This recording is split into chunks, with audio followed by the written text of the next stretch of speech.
তো দেখো, আজকে রবিবার আমরা সকালবেলা স্নান করে চলে গেলাম মামিদের বাড়িতে, কারণ দুপুরবেলা আমাদেরকে খেতে ডেকেছে। তো দেখো, যাওয়ার পর দেখতে পারলাম এত সুন্দর সুন্দর কালেকশন ফুলের, দেখে তো মনটা খুব ভালো লাগলো, তাই ঝটপট করে একটু ভিডিও করে নিলাম।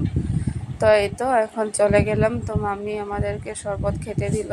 তো আমি আমার সোনামা মামি একসঙ্গে শরবত খেলাম। তারপর দেখো মামি কত ভ্যারাইটিস মাছ ভাজা করছিল। তারপরে তো ডিমের কারিও বানাইতে বসিয়ে দিয়েছে। তো আলু কাঁচকলা কেটে রেখেছে। আর দেখো কি সুন্দরভাবে ডেকোরেশন করেছে। বানিয়ে খেতে দিছিল, এটা কিন্তু গাছের ছিল, সঙ্গে তরমুজও দিয়েছিল। আর এই তরকারিটা রান্না করছে, কারি পাতা দিয়েছে।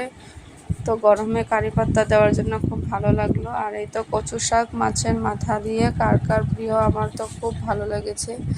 তারপরে তো ডাল রান্না করছে, ঢেঁকিয়া শাক ভাজি করছে। তো ডিমের কারিটাও একটু গরম করে নিচ্ছে, কারণ আমরা এত সময় আড্ডা মারছিলাম এখানে বসে বসে। তারপর দেখো এই তো এখানে খুব মজা করলাম, তারপরে একসঙ্গে খেতে বসে গেলাম।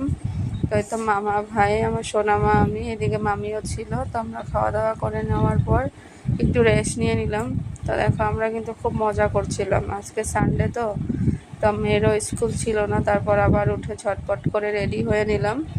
রেডি হয়ে একটু কোল্ড ড্রিঙ্কস খেয়ে আবার উপরে চলে গেলাম, ছাদের উপরে। এখানে অনেক সুন্দর সিঁড়ি বানিয়েছে। আমরা এখানে গিয়ে অনেক ভিডিও করলাম, সেলফি নিলাম। তো দেখো আমার মেয়ে তো মনের আনন্দে পুরো হেসে হেসে ছাদের উপরে উঠছে।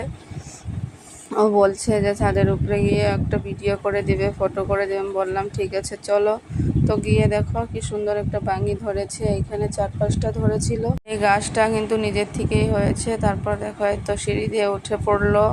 তো আমরা এখানে কয়েকটাই ফটো নিয়েছি। পরে এত প্রচণ্ড গরম চলছিল না, তো আমরা চলে আসলাম নিচে। নিচে এসে তো চানা বাদাম খেয়ে এখন আমরা বাড়ি চলে আসব।